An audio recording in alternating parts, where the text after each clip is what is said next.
This is the Mobile Tech Podcast, brought to you by worldpodcasts.com. Now here's your host, Tech Girl, Miriam Joie. Brought to you by MediaTek. Hi, and welcome to the Mobile Tech Podcast. I'm your host, Miriam Joie, and today is Wednesday, March 20th, 2024. And my guest is Ephraim Shamali of MediaTek. Hi, Ephraim. How are you? Hello, Miriam. I'm doing great. How about yourself? I'm great. Thanks for joining the show. I want to chat with you about automotive and MediaTek and what you bring to the table with your chipsets. I think there's a lot of change going on. A lot of it is AI related. You have a lot of AI products on your automotive table right now. And I'd love to have you explain to my audience a little bit more about software-defined vehicles, how things are changing in the landscape and how a chipset maker like MediaTek fits in. So can you give us a quick rundown on that before we dive into some of the specifics of the MediaTek automotive platform? Of course. So as most modern cars these days, and we've heard the expression, the new cars are basically mobile phones on wheels, right?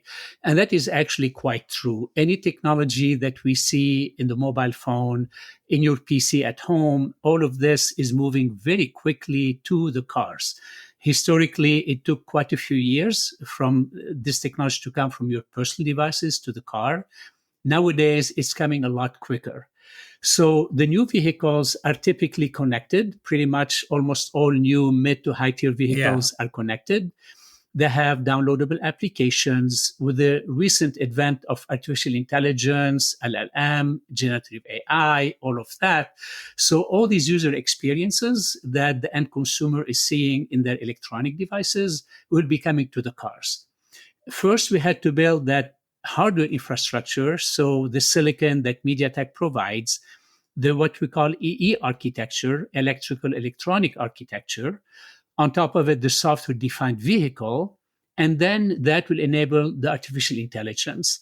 So the compute in the client, in the car, the compute at the edge, and the compute in the back end. So that's kind of an overview of how the newer vehicles are fitting within the compute ecosystem. I think it's important also to explain, and correct me if I'm wrong, that the big transition that's happening in the industry is that we're seeing, OEMs, the car makers, in the past, if they needed like a compute unit for something, like they needed to have a cruise control unit, or they needed to have a computer for the brake, for the ABS or something, they would farm that out to a supplier, right? And the supplier would create a hardware and software solution around that. They would create a black box, a standalone device, and then all these black boxes get hooked up together. And so obviously, the challenge there is if you want to update any of these black boxes, the manufacturer can't do that directly. They have to talk to the supplier. The supplier might not have designed that to be upgradable, et cetera, et cetera. I think the big difference, and that's what we've seen with Tesla, and we see that a lot with EVs and the next generation of cars now, is that the manufacturer controls the entire software experience down to those little modules that control your windows and your seats, and is able to update the software, the firmware in all of these modules as a kind of one thing. And that's the software-defined vehicle. That's the same idea as your phone, right? You basically, your phone's radio should be controlled by the same company, hopefully, or the same manufacturer as your main processor and other parts of the device, right? Otherwise, it's a mess, right? And so I think this is kind of the transition the car industry is experiencing. And obviously, as a phone manufacturer, as a company that's been making chipsets for every connected smart device on the market today, you're really well placed to bring your expertise into this new era of vehicles, right? That is correct, Miriam. So when we started the recent push into the automotive industry, which started last year in 23, we've been in the auto business back since 2015. But like we said, the cars were simpler back then. We had small compute for the IVI. Starting in about 2020, that's the big push, maybe slightly before that, but this is kind of the date where we moved to these new architectures, right? And then the whole supply chain for the vehicles has changed as well. You already stated it. We didn't call the car factories. We call them assembly plants. because they assembled everything they received from the tier ones, who received other product from the tier two, where the semiconductor industry comes in. Right. Now the OEM, the car OEM, the final quote unquote manufacturer, is architecting those vehicles from the ground up, whether it's the powertrain with the battery electric vehicle, electric motors, those kind of things. That's one piece of it. The other piece of it is, as I mentioned, the electrical electronic architecture and the software defined vehicle. So they're taking much more control of those architecture. The tier ones are still there, but then they will spec in more detail what they expect from each of the tier one. That's and right. as a semiconductor supplier, we are taking a larger role. First, because of this new EE architecture and the software updates as part of the software-defined vehicle, we're moving from dozens of ECUs, electronic control unit, to a handful. Yes. And we have the central compute, which resembles a lot more what a PC or a phone looks like. Or TV even. Yeah. Or a TV, correct. Yeah. So you have your central compute. Everything tries to get centered around basically two chips, the ADAS piece that helps with the driving, and the cockpit, not an IVI only, but rather the cockpit that provides the overall user experience in the car. Yeah. And as a semiconductor vendor, we're adding value beyond just providing the compute. We have to understand the electrical architecture. We are integrating a lot of the functionality that used to be external to the main SoC into the SoCs, primarily, as you stated, to enable the software-defined vehicle. Updating one computer is a lot easier than updating a dozen computers, right? Exactly. So, yeah. And that's, I think it's very exciting because that's making our vehicles gain new features over time. Again, I only have Tesla as an example that I can use since I've actually used one for 6 years, but my cars have improved over time by gaining new functionality that I didn't have to pay for.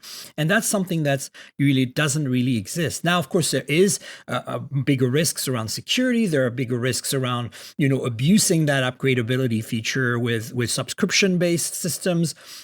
But I think these are more marketing related issues, I think, than they are, engineering and technical issues. I think what's fascinating to me and where MediaTek fits in here is that, you have traditionally been gobbling on to your SoCs all these other peripheral chips. Like, initially, you added GPUs and then, radios and then, power management. And it's just now you have this complete package looking at your traditional businesses, right? Like mobile, like, phones, like TVs. And then now all this expertise is directly translating into this new car world that we're going into. And, now AI is coming into that, right? So we're having this nice new push for adding, AI processing to the car chips in the way you've done for phones for a few years now. So walk us through some of the, some of these AI features that were just announced, because I think this is really quite fascinating. Intuitively, you think AI in a car, okay, an assistant, but that's the same as my phone. But what are the opportunities that are unique to the vehicles? Yeah, as a matter of fact, as far as I'm concerned, the best place to have an assistant is in the vehicle, right? So you are on the phone, you're using an app, you're doing something, and you're typically focused on the task or even the PC, right? That's primarily what you're doing. Hopefully, you're not using your phone and crossing the street. Please right? don't. Please don't. Exactly. So in the car, though, you're not crossing the street only, but you're going at 70 miles an hour down the road, right? Yeah. So your cognitive abilities have to be completely focused on the car. You have this 4,000-pound vehicle going 70 miles down the road. It is true that you have ADAS help, so the car is going to help you. But today we're at level 2, level 2 plus, 3, 4. You are still, as a driver, responsible for controlling that vehicle instantaneously as soon as you Right. get asked, right? So the best environment is to actually have the assistance that you need. Yeah. We give some use cases, right? You're in the office, you've had a long day, you need to get home. Your digital assistant knows that, your spouse is still at work, the kids are playing with their friends. You're not in a rush to get home. Through the internal camera, they'll sense that you're tired, for example. the vehicle can suggest, would you like to take the longer route, the scenic route? Would you like me to play this music for you? By the way, I looked at your refrigerator and I noticed you need some milk. Would you like to do those kind of things? Right? Yeah. Yeah. It's interactive. It is two-way. And then, of course, you can say, yes, I want to do that. No, I don't want to do that. So you get into these interactive languages. And then the car then will decide on a route, will decide what store to go to. It already looked up all the coupons for you. It decided the music that you usually like to relax on, whether you're home or somewhere else. It has that big picture. And the car really, given what you do while you're driving, in addition, you are typically sitting in the same place. The camera is in front of you. You are focused on a task. The simpler the AI tasks are, the more accurate it is, right? Yeah. Yeah. So artificial general intelligence is really hard because it's general. In the car, you simplify the problem. Yeah. You right? have a lot of very specific use cases. Mm-hmm. Exactly. So this will actually, I believe, enable these use cases and make them more usable in the car first before we get into these other areas for the more complex use cases, right?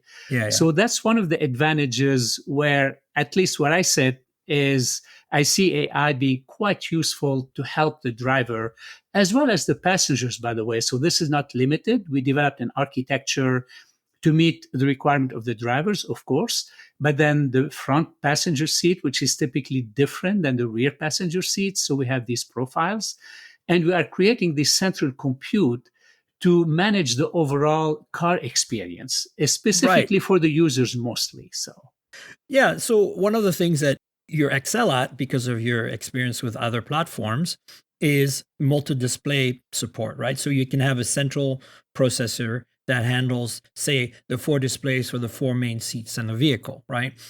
Assuming there's maybe another heads-up display or an instrument panel that's 5 displays. But here again, we've done multi-displays on compute platforms for years. This is challenging but relatively trivial. And as you said in your briefing recently, the advantage is you can pre-wire the car to have the basically a USB-C display, as it were. Like there's obviously something different going on in the car. It's probably a Ethernet ring or something, but you have this ability to just, you want to add the display on the rear seats, the manufacturer can do that at factory time, at assembly time, and your main central unit will just support that, and the software will just support it. There's no need to run extra modules, extra computers, so it simplifies the manufacturing significantly, right? Same with connectivity, right? Obviously, MediaTek is a champion at Wi-Fi and 5G. Now, this is critical to cars. My car is a connected car. I'm used to the idea that, it goes and fetches real-time traffic data for me.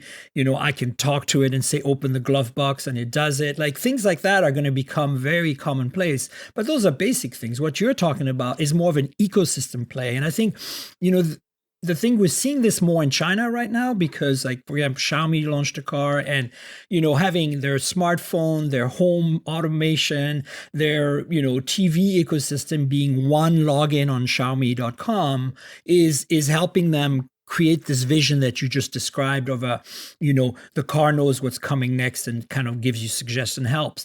But it doesn't have to go this far. My car knows my calendar and will put up on the screen navigation for the next calendar entry by default if I choose to have that option ticked in the settings, for example, right? It will also, it's also aware of the weather, so it can calculate a better route or a better, how soon to charge if I'm on a road trip, things like that. So I think that, software-defined vehicles just kind of like explode the user experience into such a more beneficial story, right? That this is one of the things that I think is changing the game, and of course, having MediaTek at the forefront of that really does help. So, tell us a little bit more about some of the things that you think differentiate MediaTek from the competition, because obviously, everyone that's making chips these days is in this kind of pushing into automotive, right? Right. Yeah. So it's a couple of things we can discuss. One is MediaTek's capability. You already started touching on it. So We have high performance compute, right, coming from the mobile space. We have connectivity, 5G. We have other SoCs like power management, location based SoCs. And with our partnership with NVIDIA, we are adding capability on ADAS. Right. Now, our partnership also brings some of the intellectual property from NVIDIA into the cockpit space. Right. They're leaders in artificial intelligence, in GPU, in NPU, neural processing units. So we are licensing some of that technology from them to integrate it specifically in our cockpit chipset. And that is unique to the car. Right. And then the interfaces between all of those sets of chips I mentioned, the 4 different cornerstones that we are developing, we're developing all of those interfaces, right? They're high-speed interfaces, low-power interfaces. And we're also providing an overall architecture. You mentioned software-defined vehicle. We'll be supporting something called DriveOS that is coming from NVIDIA. And that will run over all the main high-performance compute, HPC. Mm-hmm. So by moving the software functionality on top of DriveOS, it'll be very easy for the customers first to get software update, get the maximum performance of the silicon. The more layers you have on the software side, we can talk tops for tops or MIPS for MIPS. That's great. Right. How much of that is used for the function that you're doing versus a hypervisor or an operating system or multi-operating systems? We have co-architected that software. Again, the driver software, the software that controls the chipset, is being co-architected between our silicon, NVIDIA silicon, and DriveOS to get maximum efficiency. And now, that's your applications, critical. will still run on Android, on Linux, on QNX. These are still the real operating systems that will enable all the software update, all the functionality that you mentioned. These are all still available, right? Using the infrastructure, the experience that OEM has. And also by using those, the end customer is asking for more headroom in these computers. Because in the past, it was an embedded system, right? So they calculated how many MIPS, how much RAM, how much ROM. Your car wasn't going to change. Now, over that 5-10 year period, you're going to need software updates. You need some headroom. You need the compute to be a little more efficient to start with. So by providing this new architecture at the OS level, this kind of low level OS architecture that's very efficient and knows how to leverage all these chips, you're basically giving the OEMs an opportunity to create a better experience for the end user, not just now, but in the future as well. Exactly. And that's why headroom becomes important, right? Typically, when you buy your phone or your PC, when it comes out of the box, you might use 10 or 20% of the hardware functionality. By the time you download all your apps, you are using 80 or 90% of it, right? Right. The car will be the same, right? When you drive out of the dealership, it's going to do basic functions. And over time, whether you purchase new features for user experiences, for the car performance, we see some OEM, you drive out of the dealership with a certain car performance, as in horsepower, and then you spend a few $100s, and before you know it, that car has higher performance. Right? Just through software update. I actually did this with my car. I spent an update for more. It's an electric car, obviously, so that was just a software update. Ephraim, we need to wrap up. So do you want to give us a very, very brief, quick final point on this MediaTek automotive architecture? Yeah. So we announced that we have 4 new chips coming up. So from entry to premium, so we can cover the whole spectrum. As we talked about, customers moving to this new architecture, they need the scalability. So we have announced simultaneously, they'll be staggered, but we have 4 chips. So when our OEM and our tier 1 decide to move to the new platform, they can have a unified architecture, which will optimize their development up front. And the maintenance, the average car has 12 and a half year lifetime. So once you have an up and down compatible architecture, optimizes development and optimize maintenance over a long period of time. Awesome. Well, listen, thanks so much for being on the show again. I appreciate it. I'm very passionate about EVs. I cover them for Tech Radar. And I'm seeing this change happening in real time. Basically, every few months, something else happens. And it's really exciting for me to see MediaTek being part of this story. So keep up all the good work, and we'll see you on the show again sometime soon. Great. Thank you, Miriam. And thank you again for the invite. So it's always good to talk to you. Absolutely. Anytime. Thank you. And I'm back with Raymond Wong. Ray, how are you? How's it going, Miriam? I'm good. Thanks for having me. Absolutely, always. Lots of stuff going on with you lately. You have lemons in your life. We need to talk about your cat. I don't know. Look, it's been a quieter-ish week. I mean, I'm kind of happy in a way that we're in a bit of a lull right now because it's been so insane this year with, the chipsets coming out earlier, all the phones coming out earlier. We got Vision Pro, which I didn't have to deal with, but you did. Now you have Humane coming up that we all know because you posted some stuff about it. Yeah. So, there's all kinds of stuff around that. And honestly, I know I've been a little kind of a negative on your feed recently. I'm just very skeptical because I'm just like, I'm not sure where this is going. And I'm more on the rabbit camp simply because I'm like, okay, this is much more affordable and playful. Like, it seems less serious and a little less arrogant. And, being in Silicon Valley, I feel like it's hard sometimes to gauge how genuine people are. And I'm really looking forward to your review because you always look at the human aspects. You always talk to the people behind stuff and you always try to kind of get the essence. So it'll be great to see on both sides, like when you cover Rabbit as well, what the deal is. And I know I'm getting Rabbit, but I'm not getting Humane because I'm not big enough for that, I guess. So I'll be living vicariously through you. I can't talk too much in depth about what I really tried out and my experience I know that. with that. I don't expect you to. But very soon, I'm under embargo right now. But yeah, it was the first time I can talk a little briefly. It was the first time I met up with Humane. I was the first person to leak Imran Chowdhury's TED Talk last April and break that story about what the device was. And it wasn't like a big launch stage for a launch event, and he wasn't going through specs. He was really just outlining his vision for where he sees computing kind of going towards in the future.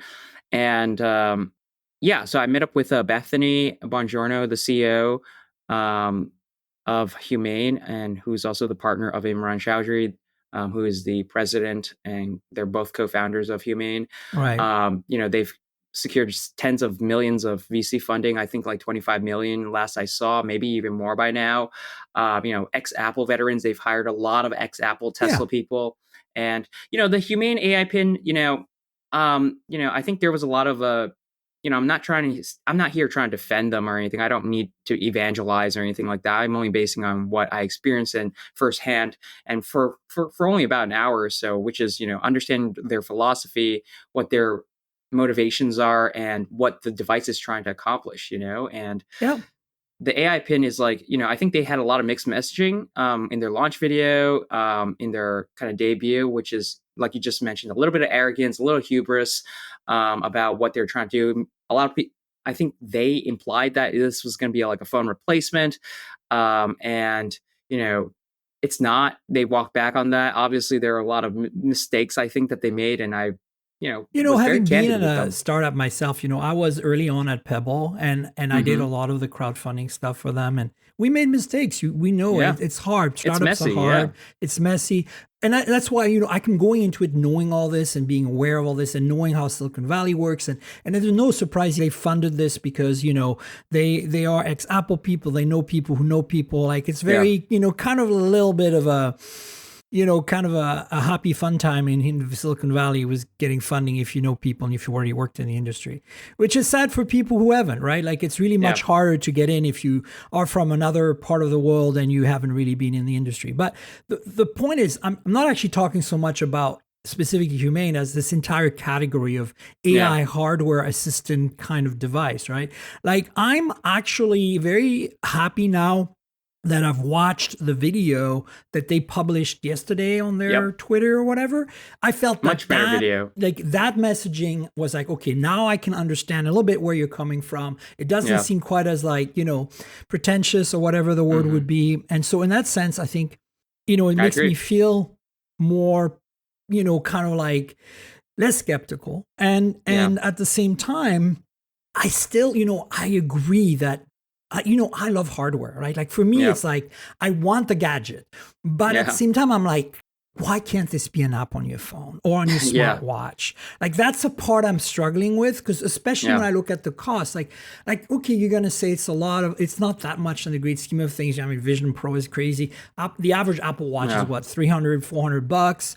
But I'm just like, maybe like if they came in like kind of or initially the way they did, saying this is going to be a standalone product that you don't need your phone with, then I can understand the positioning and the pricing. I think, Rabbit though, I'm like, okay, $200, I can deal with that. Yeah.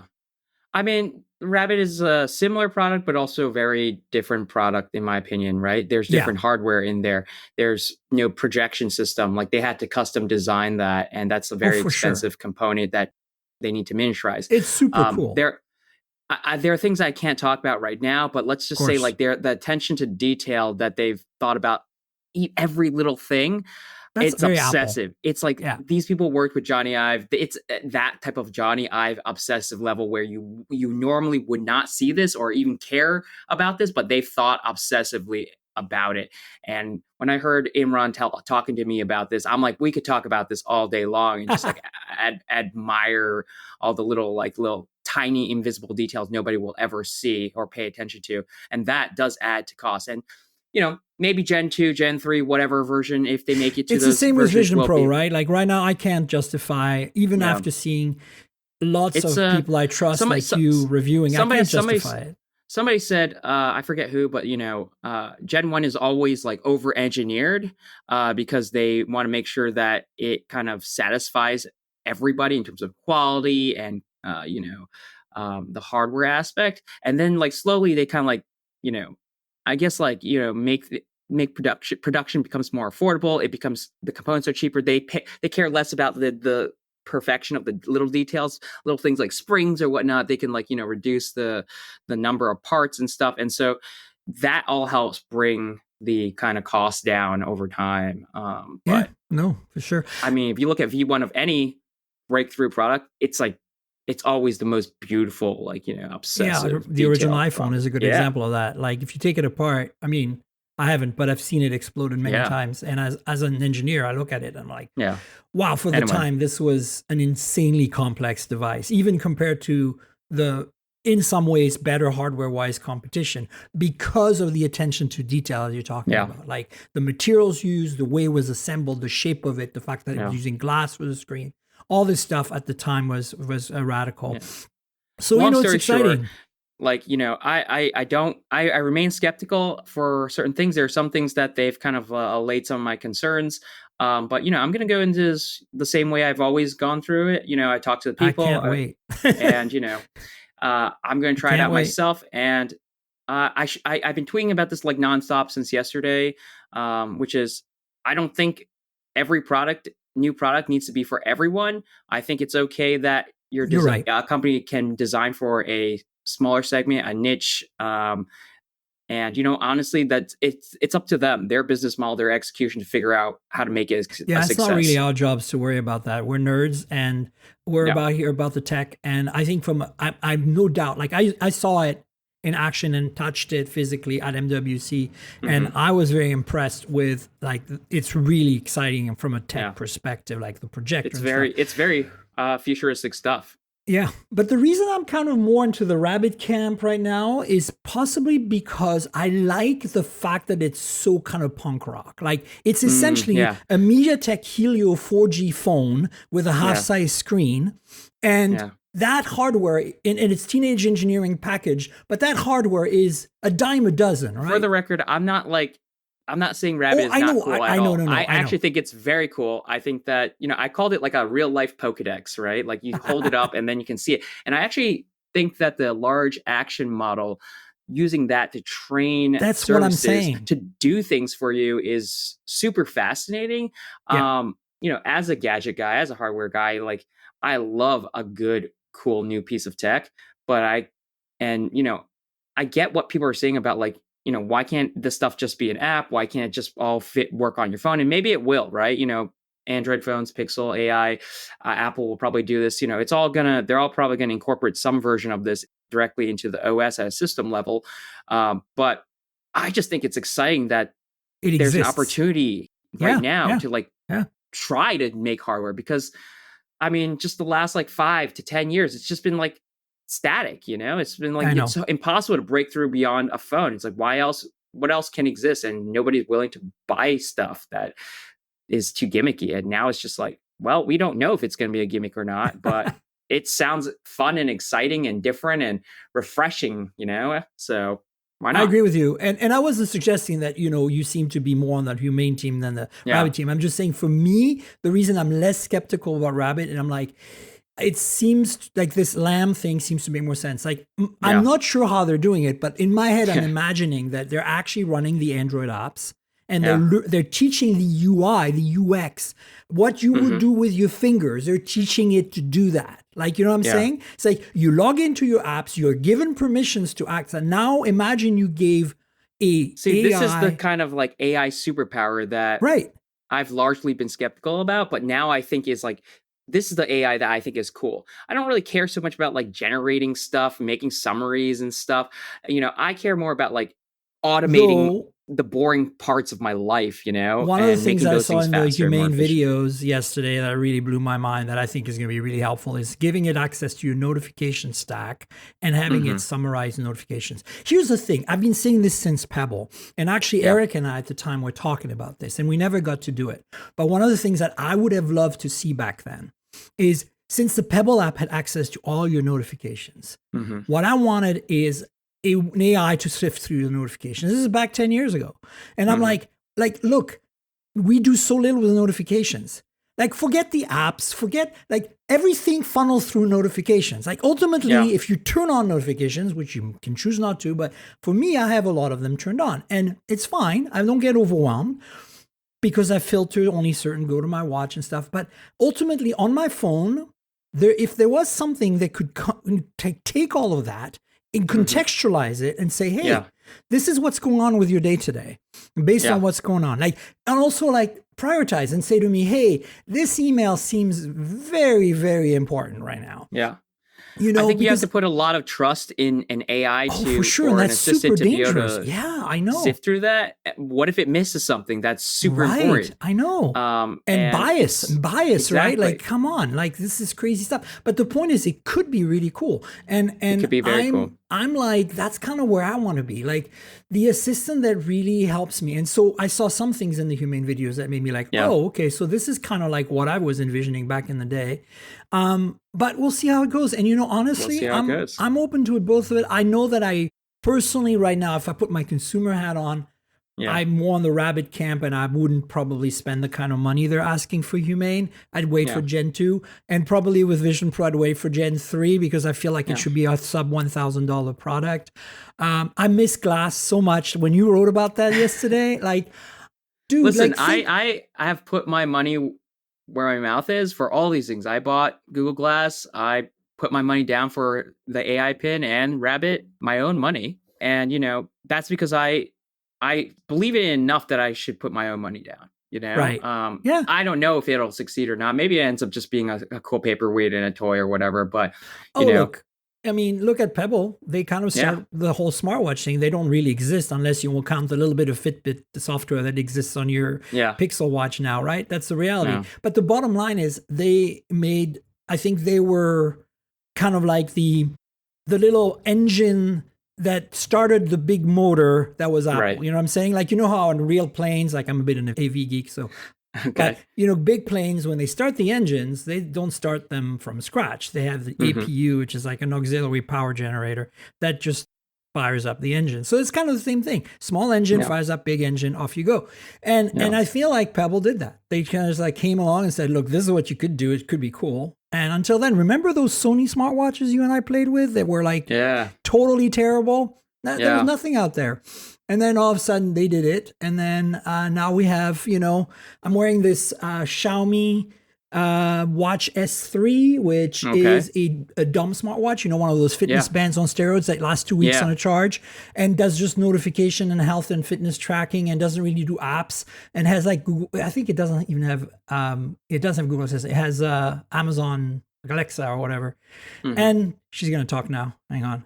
No, she didn't hear me. Good. The point is that this watch is awesome, but it's not an Apple Watch or Wear OS. I mean, I've got the OnePlus watch, and I want to talk to you about that actually. So my point is, it's like I feel like there's so much stuff in wearables alone that is beyond the Apple Watch that people don't seem to know about, and it's kind of strange to me. But anyway. OnePlus Watch 2. So I have the black one right now, and I've worn very little because I'm waiting for the green and silver one. They're sending me one. I really want that color scheme because I don't like black watches. And you were in Korea with me. I got the black Galaxy Watch 6 Classic, and I've worn it. I love it. It's fantastic. Yeah. It's been my smartwatch. But I'm so sick and tired of black watches and black bands. And I know I can change the bands. But the thing about this for now is that it's kind of holding me over till I get my actual OnePlus. And the bezels are interchangeable. So you can remove the bezel. Oh, that's cool. And it can be anything you want. They come in different colors that match the bands, stuff like that. So it's pretty cool. Anyway, what's your take on OnePlus Watch 2? Yeah, it sounds a lot like the Xiaomi smartwatch that you're using is kind of similar to the original OnePlus watch, which was like kind of, running RTOS, a real-time operating system, not the full-fledged Wear OS that most Android or Google Wear smartwatches use. But it does all the basics and it's way more affordable. So it's, cheaper. It does the fitness stuff. It does basic notifications and, phone call relaying and text messages. Yeah, it does Bluetooth phone calls. The whole thing works just fine. The advantage of those types of smartwatches is that like you just said, the battery life is usually incredibly long, right? And so I actually didn't hate the original. Neither did I. I was one of the few people who wrote a review. I think I was one of the few people who thought the OnePlus watch was pretty okay. And so it seems like they did. OnePlus is a company that listens to a lot of the community, pays attention to the reviews, and they make a lot of product decisions based on all of the kind of feedback that they get.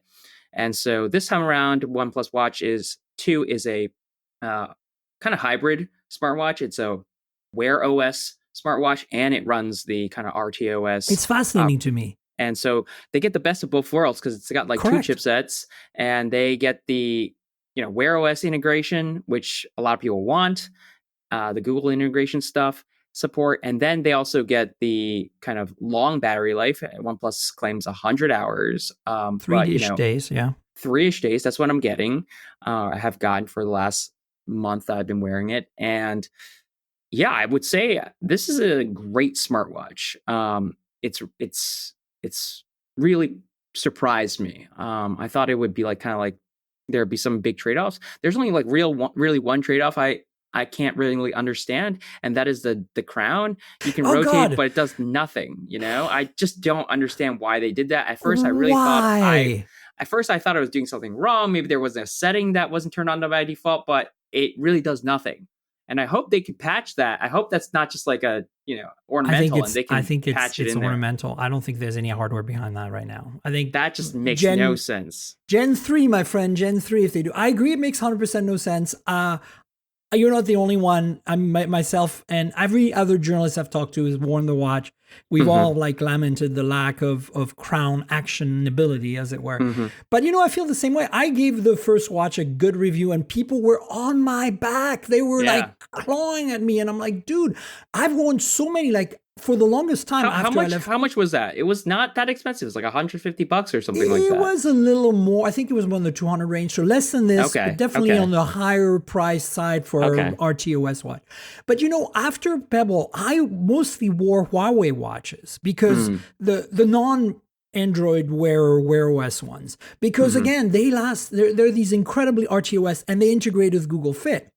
By the way, if you want this Xiaomi watch, it does integrate with Google Fit. So I'm getting my sleep data. All my stuff is going into my silo. For me, I'm not an Apple person as far as my watch and phone. So it all goes into my Fit silo, which is exciting. So, I'm looking forward to trying the OnePlus watch simply because of this weird hybrid setup they have. I think it's not so weird. Actually, it's really smart. Having, basically notifications, always on display, and health and fitness, like the sensor tracking happening on the real-time OS side. And then the only when you fire up the assistant or Google Maps or you start using Spotify on your watch paired to a pair of earbuds while you're running is the time when the actual, big Qualcomm chip picks up and does its thing. And that's when you start, losing the juice. And, I kind of feel like Apple is doing that already to some extent because they can create their chipsets from scratch. I'm sure they have co-processors already. Right. I think, in fact, one of the Qualcomm chips that was announced like a few years back before they did the W stuff had a tiny little microcontroller co-processor for some of the things. And it was never enabled in software properly by people. And I feel like with OnePlus and Google actually collaborating, remember, you weren't there, I think, but at MWC, they had a Google person up. In fact, Dieter was on the front row of the thing. Wow. He didn't go on stage, but he was there. And my point is, like, they had Google people there saying, look, this is not just a OnePlus thing, but it's the first, and we've collaborated to make this happen. Yeah. Right? So to me, that was pretty exciting. And I love the design of the watch, especially in silver with the green band. I do like the fact that, it's big. I got big wrists, so big watches look better. I've got a pretty fairly, I would say, normal, smallish size wrist, but even I felt like the case was quite good. It's bright, it's readable, it's like a good size. It's not like the Pixel Watch, even Pixel Watch 2, where I felt like that's just too small. Yeah. Yeah, I used the original Pixel Watch before the Galaxy Watch 6 Classic for months, and I didn't actually. I've got a Pixel 2 watch here and a Pixel Watch 2, and I'm not using it because it's just too small. And it's also, honestly, I love the experience, but I hate the Fitbit part. Like, it's not that I think Fitbit is really solid. Like, if you're serious about your vitals, Fitbit is really good. But I'm not that serious, and I find that there's all this upselling and like they're trying to do, and on they've top done of that, a half-ass kind of way of integrating Fitbit. That's the other thing. It's like, why do I need this? And I still need to put Fit on my watch to get my data. Like, no, screw that. I'm done with that. I think there's like a struggle between those two teams internally, and similar to kind of like Nest. They never really quite integrated as well. It's such a Google thing. So they actually, I forget his name, but the CEO of Fitbit, or the founder of Fitbit, he recently left, or left Google. So I think that the future of Fitbit is uncertain, or the brand is withering away under Google's ownership. Unfortunately, it sounds very normal. Google bought Motorola too, remember, and just kind of wasted that. And Microsoft bought Nokia back in the day and wasted that too. It's almost as if big tech's companies buying other really big tech companies is really bad. It's honestly very acute with Google. This is like a Google playbook, right? Like, it's been going on for years.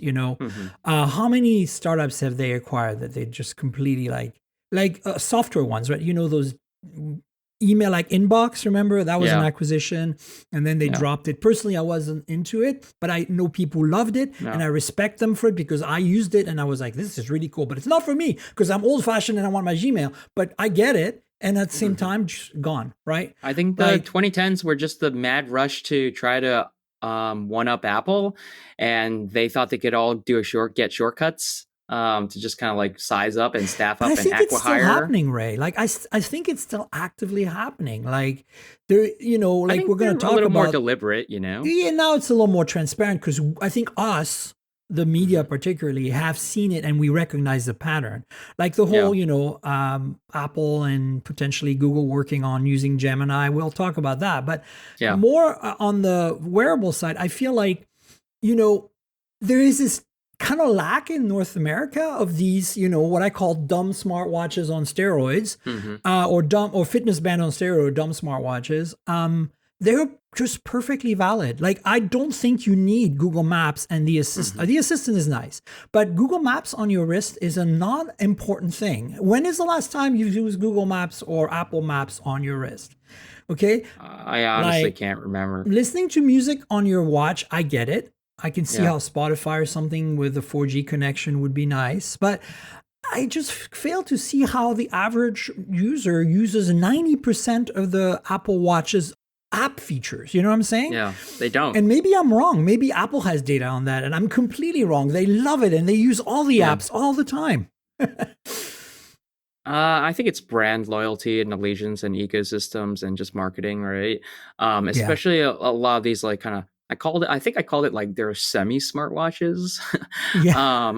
And they're mostly made by like Chinese brands, right? And so like Xiaomi and Honor or Realme or Huawei or whatnot, those are more popular in Asia. And also, people's incomes are lower there. And so, I think especially like places like India, developing places, regions, and you see those types of devices, stripped down devices, are more popular over there because of many factors. And so, of course, I think it's smart that those brands are catering to what those regions can afford and what they might actually need. I think, but it's hard to overcome like the kind of mindset or pervasive like marketing of like a Samsung smartwatch or Apple Watch, even if most people don't use most of those features. For sure. Speaking of affordable things, I've been playing with Nothing Phone 2a for a while. My review will be probably up on Hot Hardware next week. I'm a little behind everybody because, well, I've been traveling a ton and now I finally get to sit down and do some reviews. But we've talked about that phone extensively on the show 3 times now. I just want to mention that there's an announcement that was made by Nothing that they're starting a community creation project. And I thought I'd ask your take on this because a lot of negative was takes on this so far. Like, look at that. They don't know where they're going next with their design language. They're inviting their audience to design the next phone. Yeah. So I want you to hear your thoughts, but just to kind of summarize it, basically what Nothing is doing is saying to their community, hey, come and help us recreate the Nothing Phone 2a in your, with your vibe, like basically your style, your design, both hardware and the wallpapers and the software. And we'd love to hear it. And I'm sure there's lots of fine print in there that says we own your IP that you create for us for free. But I mean, I'm not cynical here. I'm fine with that, honestly. Honor's done that many times with their, they've had all these contests designing wallpapers, designing cases for their phones and stuff. But I want to hear your thoughts. Like, not specifically about the phone, but kind of like Nothing strategy here with this. Where do you think they're going? Yeah, I think I don't know why people are upset. I think it's right in line with Nothing strategy, their marketing, their business model. Carl Pei, obviously. It's a Carl Pei move. Yeah. It's a very Carl Pei move. And, I've spoken candidly with Carl many times. And, I mean no disrespect to Carl. I think he's very ambitious. He knows what he's doing. He knows what he's doing. I think I might have written about this or tweeted about this before, but, he basically said that it's a type of strategy. A small startup needs to make a lot of noise in many different types of ways. They need to keep drip feeding little features and hyping up their upcoming products and just generating engagement and buzz because they do not have the same budgets as a larger company. They do not have the same like brand stickiness. And so they have to do gimmicky little things like this and say, okay, guys, we're inviting the community. We've got board member to like come in here and like, check us when we're like, potentially messing up or whatever. And like, be the feedback kind of curator or voice of the people. And I don't think it's I think it's right in line with the brand and the ethos of Carl Pei. And I don't think it's that silly. I think it's interesting. It's gimmicky and honestly, it's harmless. It's gonna harm nobody. And this is just this is like a little, like you said, almost like a sweepstakes kind of competition kind of thing. It's not very serious. I don't think they're taking it super seriously, and I don't think they're going to be like, okay, you're a designer now. We're Yeah, outsourcing no, design. no. Like they already have a roadmap of things that they want to do, and they're not gonna stray from that just because they have this one little thing. This For is just sure. I mean, it's interesting this how people are marketing freaking thing. out about it. And I'm like, come on, like just relax. It's again, Yeah. like you're right, just a little thing. And it totally falls into their marketing ethos. This just I makes totally get this it. makes people feel like They're included. they're included. There's something to be a way to engage with the brand, Yeah, especially absolutely. the CEO and the designer. It's like I can be part of this brand because I'll never be a part of Apple. I'll never be part of Samsung.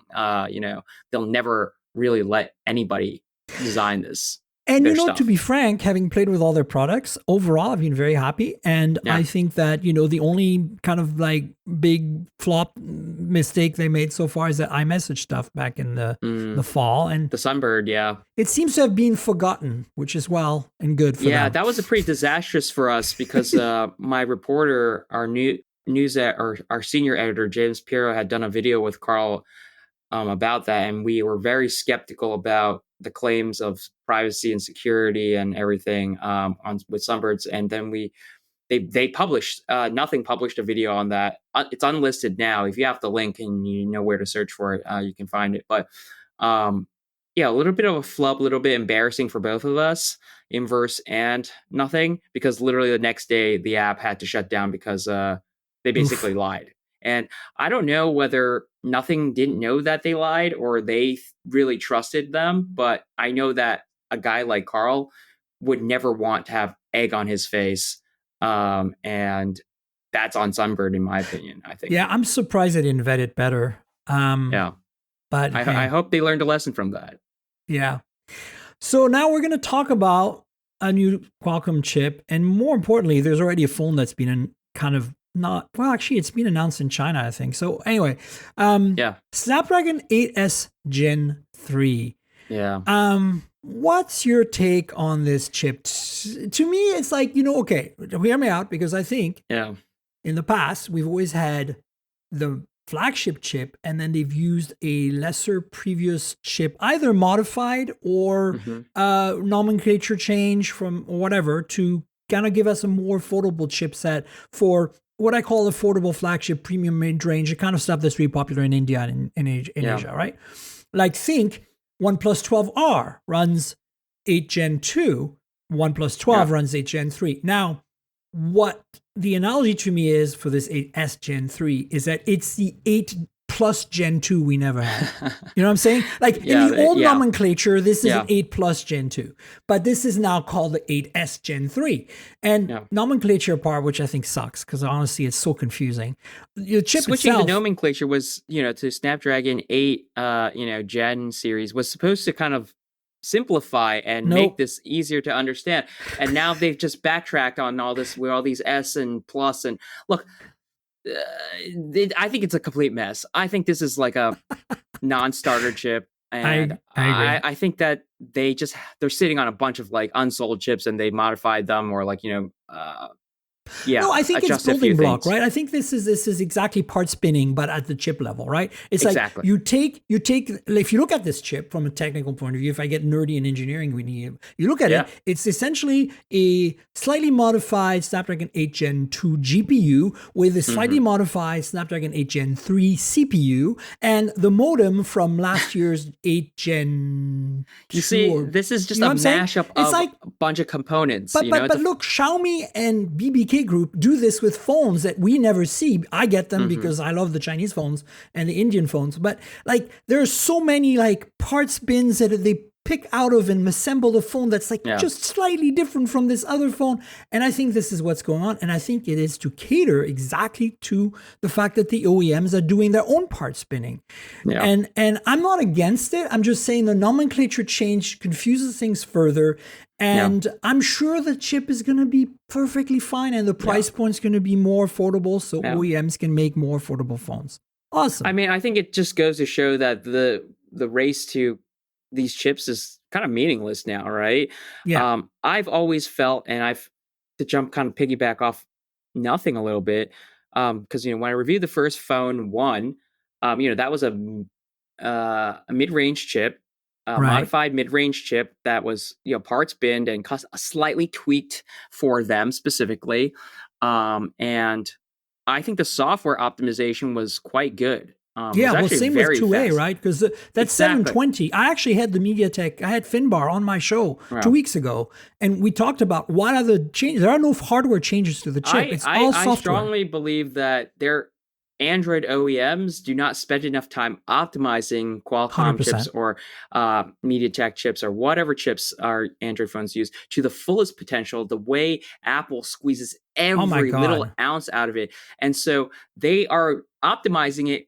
I don't know what percentage. I'm just going to throw a number out there. 60, 70%, 75%. And then basically the last 25% they're like throwing away because they're moving on to the table. Yeah. They're leaving it on the table. They've moved on. And so they've never squeezed out the full performance. And so I remember Carl Pei said, he defended why the phone 2A had an old gen chip, right? Not the latest Snapdragon chip. And I mean, it's just honestly, like it's slightly cheaper.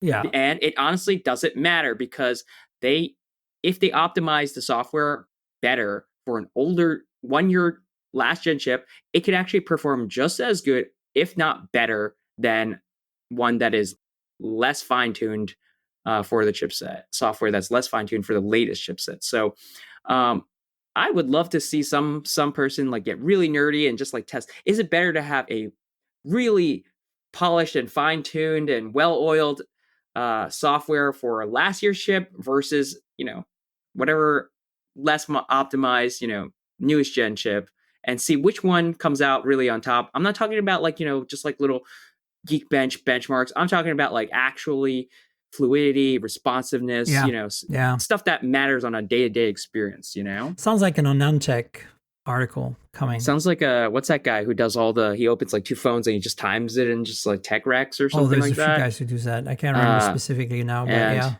yeah, somebody should do that. There you go, folks. Your assignment has been announced. Go off and do your thing. You got homework, yeah. Some of you guys have homework. But look, China is wanting this chip, or at least it seems like there is a first, phone announced. It's a Moto. It's the X50 Ultra.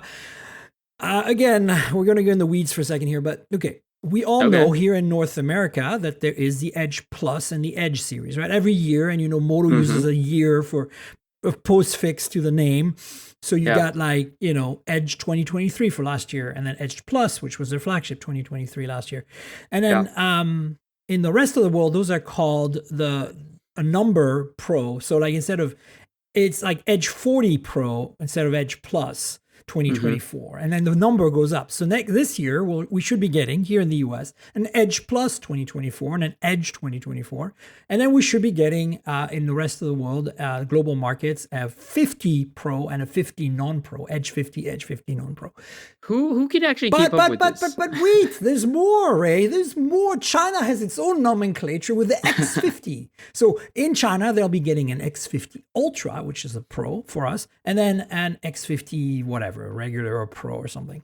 So the one they announced with the 8S Gen 3, that new chip from Qualcomm, is the Chinese X50 Ultra.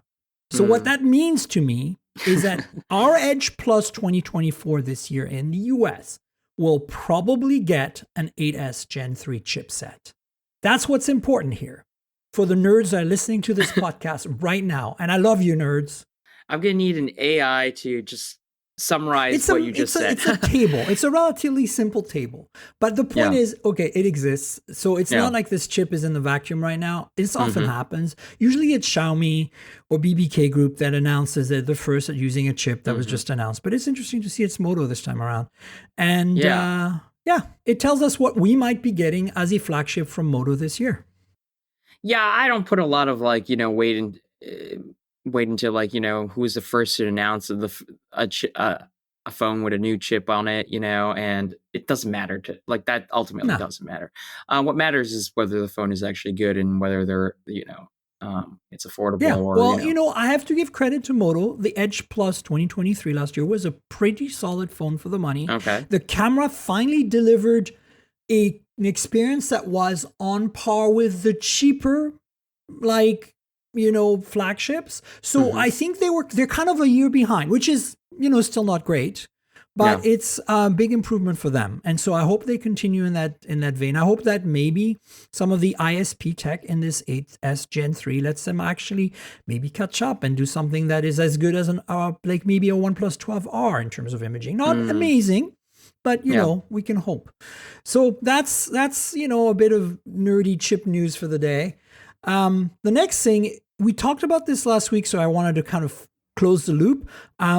There were rumors that Honor was going to launch an even higher end version of the Magic 6 series, and they did. The Ultimate and the RSR, which are the Porsche design editions, are out. Yeah. And as expected, strangely, Ray, I actually got a PR email from OmniVision, the sensor manufacturer. Okay. The first time they've ever emailed me anything, they must be really proud of it themselves, because this is the first 1-inch sensor from OmniVision. Okay. On a phone. And so this is on both the Ultimate. So basically they're the same as the Magic 6 Pro they announced at MWC, but slightly redesigned cases, and then the 1-inch sensor is in there. And I believe it has variable aperture as well, kind of like the variable Xiaomi aperture. 14. Whoa. Well, the Xiaomi 14 Ultra right now is the kind of like the only current flagship with variable aperture, and it's completely variable. So I want to correct myself from last week. I was wrong. I have the phone here. It is in the past they've done dual, like you could switch from one to the other, like remember the Galaxy S9 did. Yep. But now, and we're at the point where it's a little motor that actually does an iris, and from one on the Xiaomi is from f/1.4 to f/4, which is very delightful. Yeah. You should get that phone, Ray. You're a camera person. You should get that phone. I am a camera. I used to be I still very much am a camera person and like a mobile phone camera person. I just haven't really spent a lot of time in the last couple of years trying out a lot of Chinese phones. When I was at Mashable They're magical. Years ago. They're just magical. I had access to all the Xiaomi's, Huawei's, Honors, all that stuff.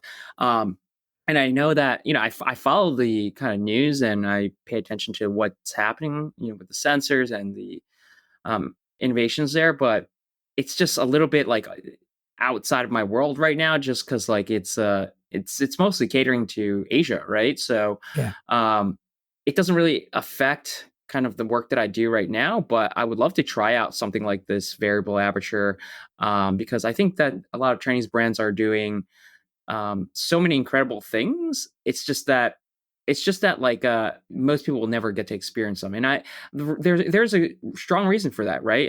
Especially in a place like China where they are trying to reduce Western tech in the kind of country, Apple, Google, or whatever, Apple mostly, and so they got to like kind of really push these homegrown brands to kind of innovate harder, and it's very competitive there. So like people really care about the speeds and feeds. I mean, that's the reason I cover them, is because I feel like what we're seeing, like I'll give you an example, right? Huawei P40 Pro and the Pro Plus came out in 2020, just around COVID time, and this was right around the time of the ban, but just before maybe that.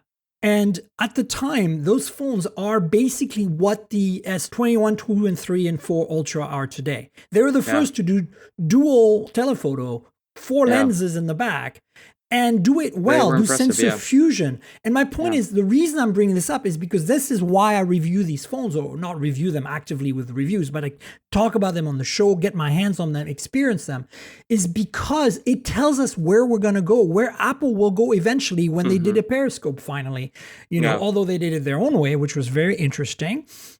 My point is that to me, this is why it's significant. And the Xiaomi 14 Ultra is a global phone, unlike last year where it was China only. So you can actually buy it in Hong Kong, in Germany, in France, you can probably buy it on Amazon in the US. And for my tests so far, 5G works just fine on T-Mobile and AT&T. So, like Verizon is always the outlier.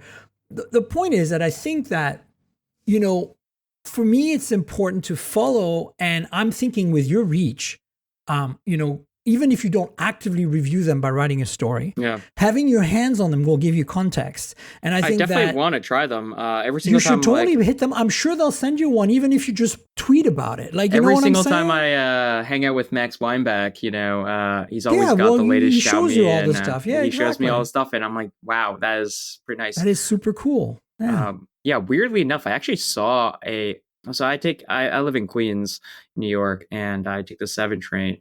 And there's 7 train is filled with a lot of international Asians who are riding it, and so I actually get the opportunity to see a lot of Xiaomi, Huawei phones. Nice. And I saw a Xiaomi 13 Pro. That you can just see the iconic kind of like big camera bump on the back and the pleather or whatnot. Cool. And yeah, I was just like, whoa, is that what I think it is? So yeah, I mean, there are definitely people using them, and I mean, the screen tech, the camera tech, its charging tech is light years ahead of my God, the charging. Samsung and Apple. So sick and tired of charging being so slow on US smartphones, except for OnePlus. Thank you, OnePlus, for holding the torch. But I mean, they are a Chinese brand. You mentioned that, of course they are. But you mentioned that my most recent oh wow, I can't believe I'm just seeing that sighting, was a Mate 50 Pro from Huawei on the plane the other day. And prior to that, when I was going to Antarctica on my vacation in February, I saw an actual Mate 60 Pro, the one with the forbidden Kirin chip, at the airport in Houston. So, they're out there, and I played with, ironically, at the Qualcomm Snapdragon Summit, I played with a Mate 60 Pro. Somebody had one, and it's a really, really nice phone. The nice thing is that even though they are clearly more restricted in their ability to do what they would like to do, they're still pumping out some really, really solid devices, which is really cool. Yeah. So, I'm honestly, I'm a little upset about this, because I get why the ban happened, and but I feel like banning the consumer stuff doesn't make any sense. Like my Oppo Find X7 Ultra, with the dual periscope rear camera, 1-inch rear sensor, 4 50 megapixel sensors in the back, is a China only phone. And I have a review unit, and the software is China only. Why should I not, should I trust that more or less than a Huawei phone? My point is, I don't know what it's doing.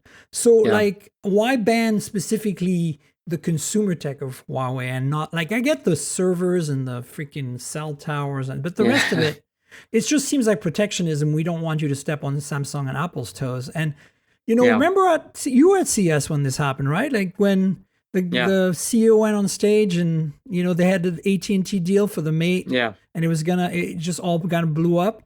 Yep. That's unfortunate. It would have really pushed the market and really pushed us to innovate more, especially Apple, which, I mean, I love Apple. I'm a MacBook user at the core, and I think their tech is incredible, and I have an iPhone that I love for video, but listen, I think it's not so innovative. Yeah, I think the saying of competition breeds innovation, and makes everyone's products better.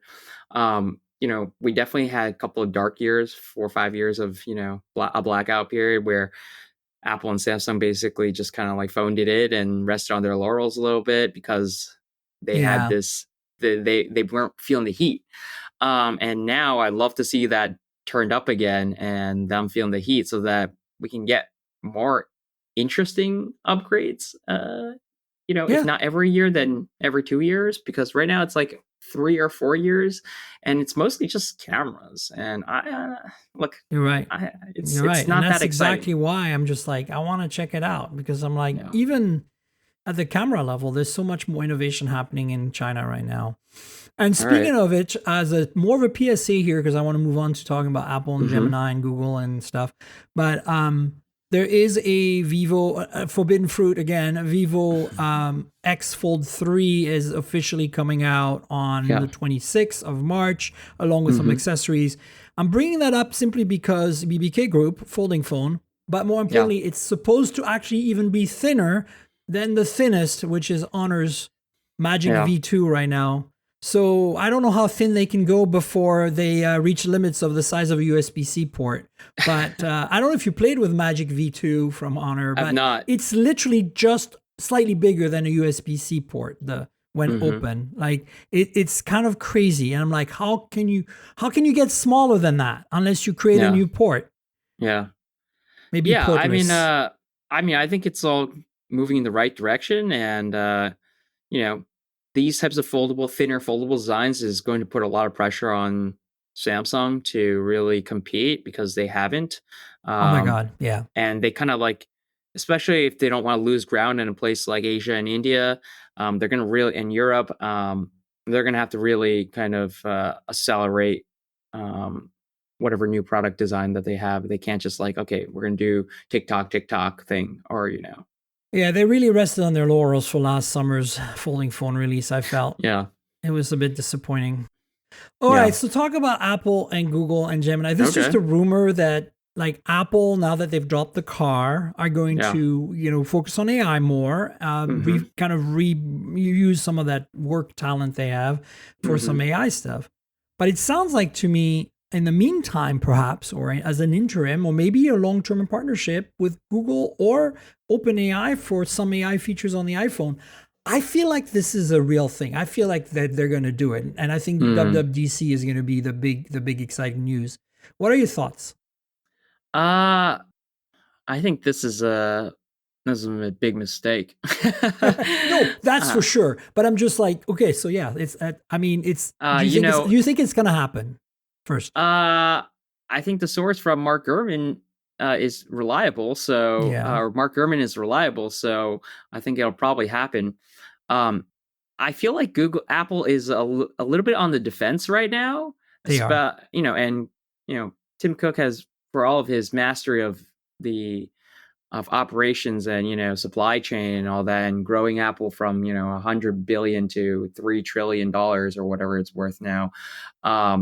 I think that he is feeling a lot of heat and pressure from people or investors and Wall Street to have some kind of AI. And you kind of see that in the language that they've been using. So in the MacBook Air press release, this was the first time they actually used AI in their marketing material. Previously, they were using machine learning, transformer models, neural processing. They avoided the word 2 letters AI for the longest times, for years, because everyone was using it and they didn't really want to associate. It's like kind of how they avoid using virtual reality, right? And they didn't want to associate with that. And now that we've kind of collated around this term for good and bad purposes, they are kind of feeling the heat to announce or launch something, or else they're gonna the messaging is that they're gonna be behind, right? Like Microsoft has leapfrogged them with all this AI stuff, their OpenAI relationship, and Google's going all in on AI. OpenAI itself is like suddenly catapulted to the top of the tech world. Meta's going all in on AI.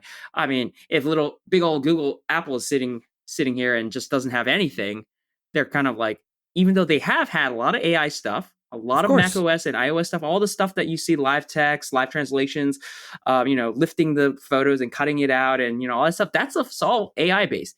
They just called it machine learning, but it's all AI in Mac OS and iPad OS, whatever it is. Now they're just leaning into the terminology, and I think this big partnership is going to basically show that they're still relevant, and they can compete. And I agree with you. I feel like it's a mistake, but it's a mistake that needs to satisfy investors. I think it's an interim plug and play job right now.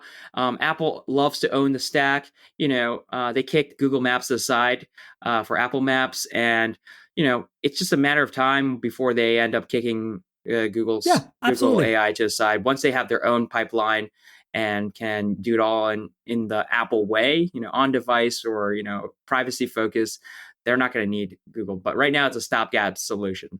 100%. I agree with you. Listen, unfortunately, we have to wrap up. All right. So do you want to tell folks where they can find you on the internet? And of course, Lemons. Sure. Yeah. I'm on Twitter or X at username RAYWONGY. That's Ray Wongy, Ray Wong with a Y. My Instagram and Threads account is Sour Lemons, SOURLEMONS. And if you want to follow my cat and her adventures, I don't know who's tweeting from that account. Oh, who could it be? Who could it be? She's apparently tweeting and, or posting on Threads and Instagram every day. You can follow her at FunFunLemons with an S at the end on both Instagram and Threads. No Twitter or X. I don't think that's a platform. Oh, you shouldn't bother now. That's not very cat-like. But check her out, give her a follow, and follow me on the platforms. And as well, I'm going to plug Inverse. You can find all my articles on inverse.com. I've got a couple of big feature stories that I'm very excited to be working on coming out the next couple of weeks. Definitely check it out.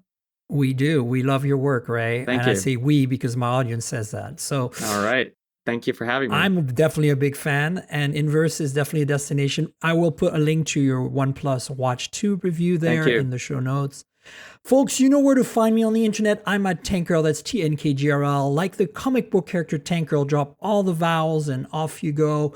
I'm on Twitter. I'm on Threads. I'm on Blue Sky. I'm on Insta. Blue Sky. I forgot about that. You know what? I'm just kind of there, but I'm not. I think it's going to get abandoned soon. I feel bad about it, but I can't maintain that many social media freaking presences when, especially, it doesn't let me do video and stuff. It's just...